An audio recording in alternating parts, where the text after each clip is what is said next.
그 한국 교회에서 이런 가정 폭력에 대해서 사실은 관심 밖이었고 방치되어 있던 것이 사실인데요. 심지어 교회에 속해 있는 성도의 가정에서 이런 가정 폭력이 일어났어도 눈을 닫고 귀를 닫는 경우가 허다했습니다. 그래서 그런지 기독교 가정 안에서의 가정 폭력이 굉장히 빈번하게 일어나고 있는데요. 그 이유가 무엇이라고 생각하는지, 또 더불어서 기독교 가정에서 일어나고 있는 가정 폭력의 실태에 대해서도 같이 이야기해 주시면 좋을 것 같습니다. 목사님께서 이제 아주 민감한 부분으로 이제 들어오셨는데요. 사실 제가 서두에 네. 이제 인사 말씀을 드리면서 뭐 기독교인에게는 다소 불편할 수 있는 주제인 뭐 이렇게 이제 네, 언급을 네. 드린 이유가 사실은 많은 크리스천들이 우리는 사랑의 공동체다 네. 이렇게들 이제 생각하시고 맞습니다. 네. 사랑의 공동체고 사랑으로 가정을 일구기 때문에 우리 크리스천들 가정 안에서는 가정 폭력이 없을 것이다 이렇게 이제 생각하시는 게 이제 일단 마음이 편하시고 네. 그다음에 너무 불편하고 어려운 주제라서 조금 이렇게 외면하고 싶으신 그런 상황이 있으시죠. 근데 사실은 우리가 직면해 보면 네. 통계적으로 보면 안타깝게도 가정 폭력은 전체 가정에서 뭐 한 30% 정도 발생한다. 이게 이제 전 세계적으로 그다음에 네. 우리나라에서도 공유되는 네, 네. 내용입니다. 물론 이제 극단적인 그 신체적인 폭력은 뭐 한 10%, 이제 가정 폭력에 관해서도 현황 조사가 매 3년마다 조사해서 보고되도록 그렇게 되고 있는데 네. 전국 실태 조사 그 실태 조사를 봐도 심각한 수준의 신체적인 폭력이 한 10% 정도이니까 일반적으로 그 가정 폭력을 경험하는 비율은 뭐 40% 내외까지 이제 여러 5가지 범주를 다 네, 포함하면 네. 그 정도 되는데 그러면 대단하군요. 전체 가정의 한 30%에서 40%가 가정 폭력을 경험한다 그러면 굉장한 비율이잖아요. 그렇겠네요. 10가정 중에 3가정 혹은 네 4가정 가정. 정도가 그다음에 심각한 수준의 신체적인 폭력을 경험하는 비율이 한 10% 정도 된다고 하면 한 가정 정도는 그렇다는 거거든요. 네네. 근데 여기서 우리 크리스찬 가정은 없겠지 이렇게 생각하고 싶지만 안타깝게도 전 세계적으로도 그렇고 우리나라에서도 그렇고 어, 합의가 되는 그 대체로 합의되는 내용은 가정폭력에서 종교의 차이는 없다입니다. 네. 그 얘기는 기독교 가정에서도 일반 가정과 똑같은 비율로 학대가 아. 폭력이 발생한다는 거죠. 네네. 그리고 더 안타까운 그 연구 보고로는 어떤 연구에서는 오히려 크리스천 가정에서는 학대가 더 강력한 학대가 발생한다 이런 보고도 있습니다. 그렇군요. 사실은 그 몇 군데 성경 말씀을 잘못 인용하시면 아내는 남편에게 순종해라. 네. 그리스도가 고통을 인내한 것처럼 뭐 인내하라 이런 뭐 얘기 있어서 그런 것들을 이제 잘못 인용하시고 강력한 믿음과 본인의 생각이 옳다는 생각을 가지고 폭력을 행하는 사례가 사실은 우리나라에서도 아까 제가 잠깐 이제 자녀 학대 사례를 목사님 사례로 말씀드려 좀 송구한데 목사님이 가해자인 경우도 있고 그다음에 그 장로님이나 이런 그 교회 중직들이 행하는 네. 중직들도 가정 폭력의 가해자로 지금 이제 보고되고도 있고 네네. 그다음에 평신도들 사이에서도 말씀드린 대로 30% 정도의 가정 폭력이 발생되고 있다는 네. 말씀을 드립니다. 사실 저도 그런 비슷한 경험들이 있는데요. 그 아버지에게 폭력을 당했던 자녀가 저에게 와서 상담을 하는데 아버지에게 폭력을 당했다는 사실도 굉장히 힘든 일인데 그 사실이 밝혀질까 봐 그 상담 내내 두려워했던 그런 경험들이 있습니다. 이런 것들을 보면 가정폭력 피해자들은 육체적인 폭력뿐만 아니라 정신적인 폭력, 그 정신적인 피해까지 같이 더불어서 동반해서 아파하는 그런 것들을 경험하고 있는데요.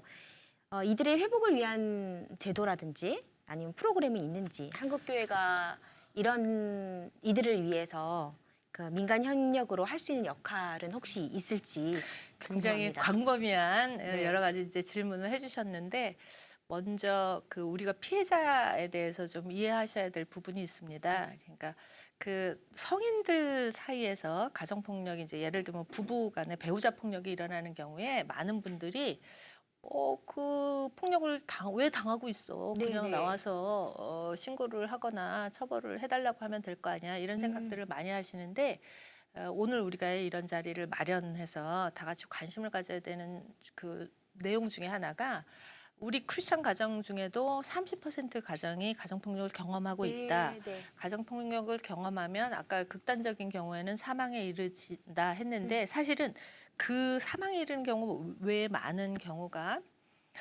폭력은 사실은 이제 그냥 이렇게 물리적으로 재정적으로만 오는 게 아니라 이제 정서적인 핍박 이런 게 이제 계속 오기 때문에 우울이나 무기력 네. 그냥 나는 뭐 아무것도 할 수 없는 존재다. 음. 그다음에 특히 이제 우리 크리스천들 경우에는 수치심 같은 네. 것들이 있어서 그리고 오죽하면 맞고 사냐 이런 그 사회적인 시선 네. 그런 것들이 두렵기 때문에 그리고 이렇게 주눅이 들어서 학습된 무기력이라고 네네. 이제 이론적으로는 하는데요.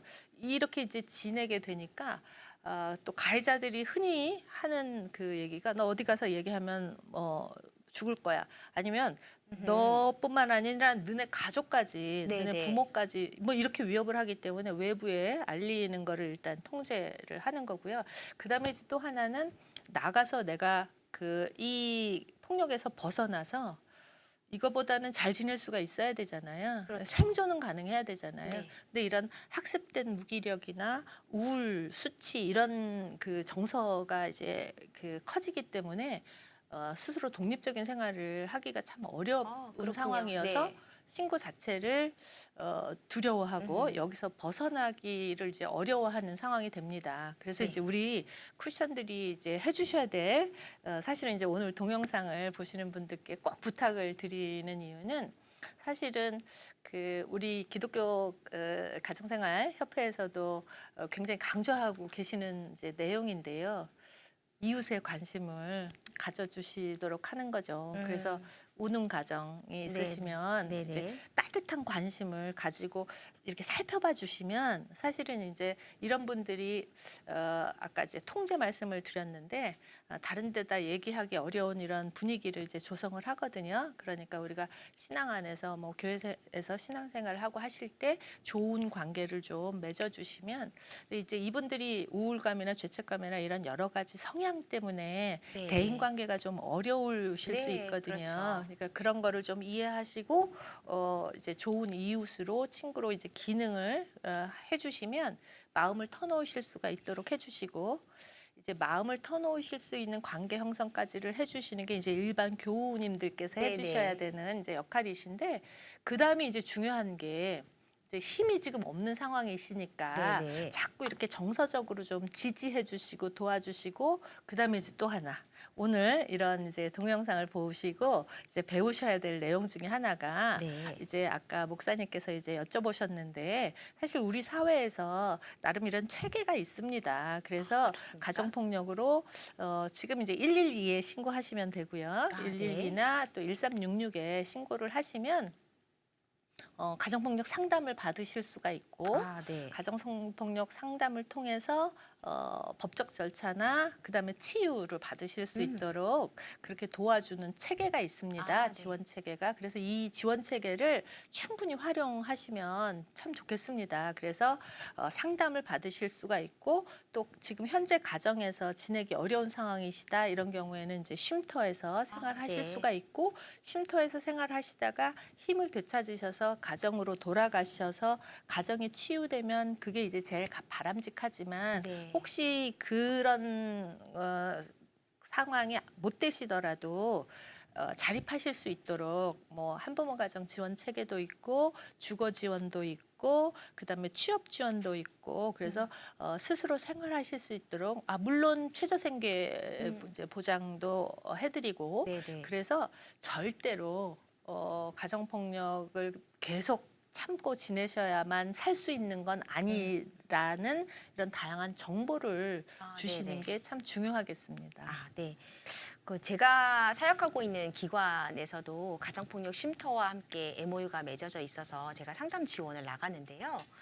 그분들에게 이야기들을 들어보면 이구동성으로 하시는 이유가 가정폭력을 참는 이유가 첫 번째는 경제적인 이유이다. 그 두 번째는 타인의 시선이다라고 이야기를 하는데 교수님 말씀처럼 뭐 112나 1366에 신고하는 것뿐만 아니라 그 국가에서 이렇게 경제적으로 자립할 수 있도록 지원을 해준다는 사실을 그분들이 안다면 조금 더 용기를 낼 수 있지 않을까 이런 생각을 해보게 되고요.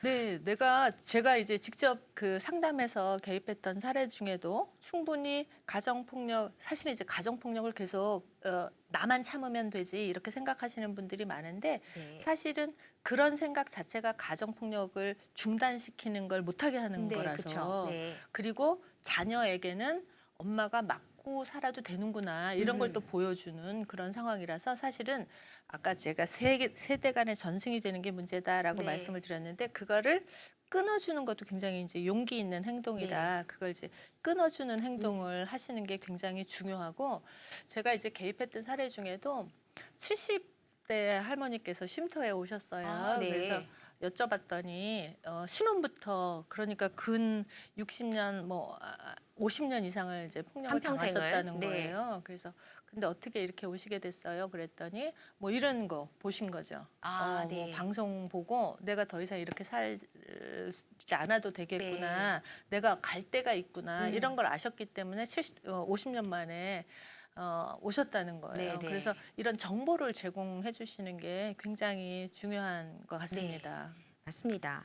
더불어서 이분들이 이야기하시는 두 번째 이유가 타인의 시선 때문에라고 네. 그렇게 얘기를 했어요. 근데 좀 전에 교수님께서 말씀해 주셨듯이 우리가 기독교 가정 안에서 또 기독교 안에서 마음을 터놓고 이야기할 수 있고 심리적인 지지를 줄 수 있는 상황이 마련된다면 조금 더 이분들이 마음을 터놓고 타인의 시선을 신경을 쓰지 않고 물론 이런 분들이 그 늘상 폭력에 노출되어 있기 때문에 낮은 자존감을 가지고 있는 건 사실이겠지만 더 큰 문제는 사실은 이혼 가정을 바라보는 우리들의 시선이 아닐까 해요. 제가 오늘 이 자리를 빌어서 그냥 모든 분들하고 공유하고 싶은 내용이 하나 있습니다. 가정폭력은 그냥 폭력입니다. 그래서 가정폭력을 당하신 분들은 내가 뭐가 잘못돼서 가정폭력을 당하는 거다 이렇게 절대로 생각하시면 안 되고 또 우리 사회 모든 구성원들이 가정폭력을 당하신 분들에 대해서 저 사람은 뭐 어떤 문제가 있으니까 가정폭력을 당하는 거야 이렇게 절대로 생각하시면 안 되겠습니다. 그러시면 우리 사회 전체가 가정폭력 가해자가 문제다. 그리고 네. 근데 또 사실은 가해자를 비난한다기보다는 또 이 가해자는 어딘가에서 배웠기 때문에 문제일 거 그렇겠죠. 아니에요. 네. 그러니까 사실은 가해자한테도 처벌도 필요하면 처벌해야 되겠지만 자기 행동을 바꿀 수 있는 기회가 사회적으로 제공돼야 된다고 봅니다. 네. 그게 이제 치료나 상담, 교육 네. 뭐 그런 거겠죠. 네네. 그리고 가정폭력 피해자 분들께서도 내가 이 상황에서 벗어나는 게 가해자를 위한 행동이다. 이렇게 생각하셔야 되고 우리 모두가 네. 가정폭력 피해자가 무슨 잘못이 있어서 가정폭력 피해를 입는 건 아니다. 라는 거는 오늘 이 자리에 함께한 모든 분들이 공유했으면 좋겠습니다. 네. 이렇게 생각하시면 가정폭력 피해자분들께서 다른 사람의 눈치를 볼 필요가 없고 오히려 우리는 이분들을 생존자라고 이제 최근에는 네. 이 피해자 적군보다는 생존자라는 생존자. 표현을 많이 씁니다. 네네. 그래서 아동 학대 피해에서 나는 이겨낸 사람이다. 네. 그다음에 상대방이 더 이상 나에게 폭력을 하지 못하도록 내가 용기 있게 네. 이 장면에서 벗어난 사람이다. 네, 네. 그래서 가정폭력 생존자, 생존자. 혹은 가정폭력 가해자를 위해서 폭력을 멈추게 한 자. 네. 이런 시각을 보내주시는 아, 게 중요하겠습니다. 네. 가정폭력 생존자라는 그 말이 굉장히 마음에 와 닿고 그런 생존자들을 위해서 우리가 함께 용기를 주고 마음의 지지를 줘야 되겠다라는 생각을 하게 됩니다. 더불어서 그런 그 가정폭력 또 이혼 가정 이런 가정들에게 보내는 그 시선들이 올바르지 않은 왜곡된 시선을 보내는 그 자체가 우리가 가해자의 자리에 서 있는 게 아닌가 하는 그런 생각을 해보게 됩니다. 네, 맞습니다. 이렇게 보면 그 이제 사실은 가정 폭력에 대한 시선, 좋지 않은 시선 때문에 이들이 굉장히 고통을 당하고 있는데요. 이렇게 볼 때 특히 한국 교회가 가정 폭력을 예방하기 위해서 목회자나 평신도 그리고 더 나아가서 우리 그 기독교 전체가 해야 할 역할들이 무엇이 있을까요? 네, 오늘 제가 아무튼 흥분해서 다양한 이제 말씀을 이렇게 드렸는데요.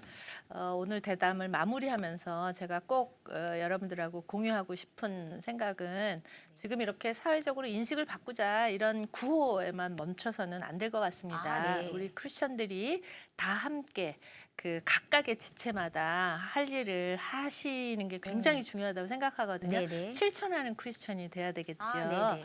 그래서 제일 그 먼저 쉽게는 우리 성도님들께서는 우리 크리스천들께서는 아까 제가 말씀드린 대로 좋은 이웃이 돼서 가정폭력 당하는 분들이 혹시 주위에 있는지 이렇게 살펴봐 주시는 거 살펴보고 또 신고하도록 혹은 도움을 요청하도록 필요하면 네.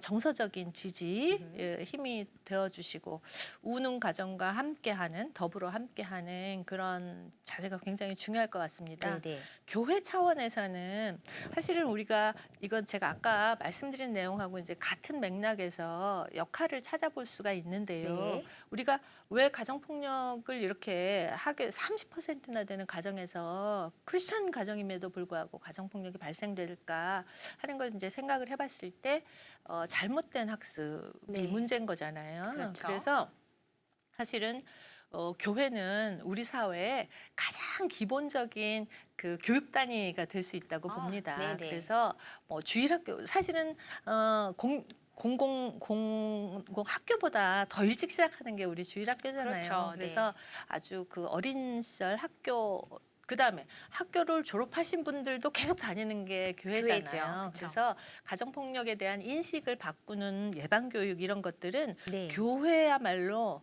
가장 최일선에서 효과적으로 네. 작동할 수 있는 그런 기제입니다. 그래서 다양한 서비스나 프로그램 이런 것들을 교육 프로그램, 예방 교육 프로그램을 개발하거나 그다음에 이제 아까 말씀드렸는데 그 상담 서비스나 그다음에 일시적으로 이렇게 그 집을 떠나야 돼요. 요즘은 뭐 100m 접근 금지 명령 이런 것들을 내려서 가해자를 집 밖으로 보내는 정책을 쓰고는 있지만 네네. 그래도 일시적으로 집 밖으로 나와야 되는 상황이면 뭐 쉼터를 제공하거나 뭐 이런 그 노력들도 교회 차원에서 할 수 있고 또 교역자 차원에서는 사실은 이제 목사님 설교 말씀이 굉장히 중요하잖아요. 그렇죠. 우리 네. 교인들한테는. 그래서 이제 목사님들이 각 그 뭐 앱에서나 잠언이나 이런 그 폭력과 관련돼서 신도님들이 잘못 이해할 수 있는 부분에 대한 설교를 하실 때 가정폭력이나 아동학대, 노인학대에 대해서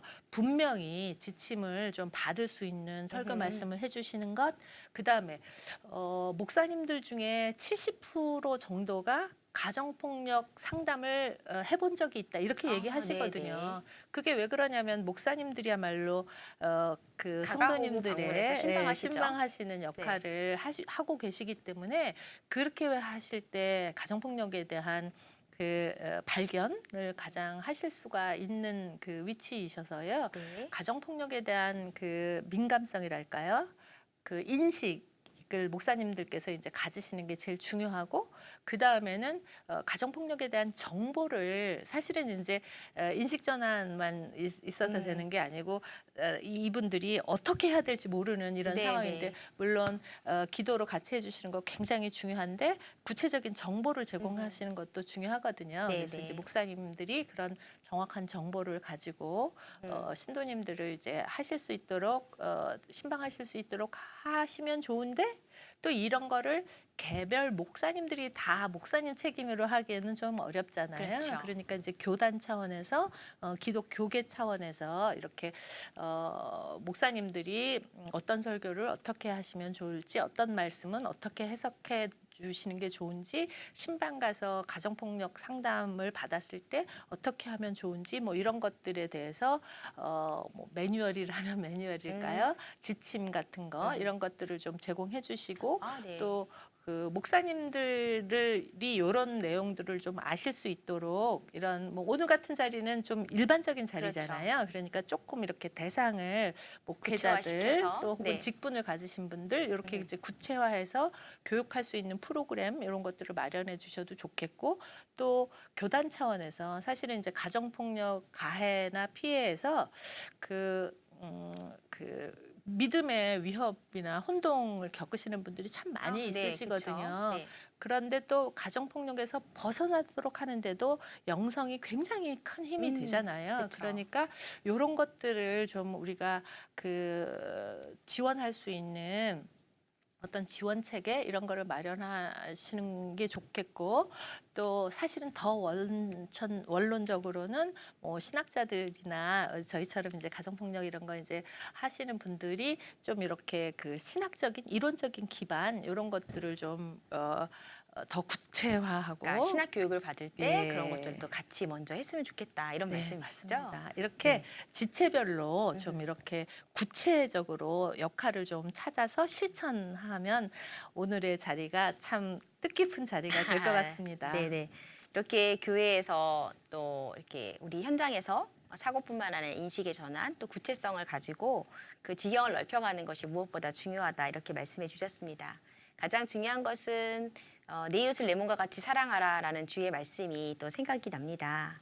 이러한 노력을 통해서 우리 안에서 사랑이라는 이름 안에 행해지는 폭력들 이런 것들이 굉장히 많다는 것을 인지하는 것부터 또 나나 우리 자신으로부터 그 우리 자신이 가해자이고 폭력을 행사하는 자일 수도 있다라는 그 성찰의 자리에 있는 것이 우리의 시작이 아닐까 생각해 봅니다.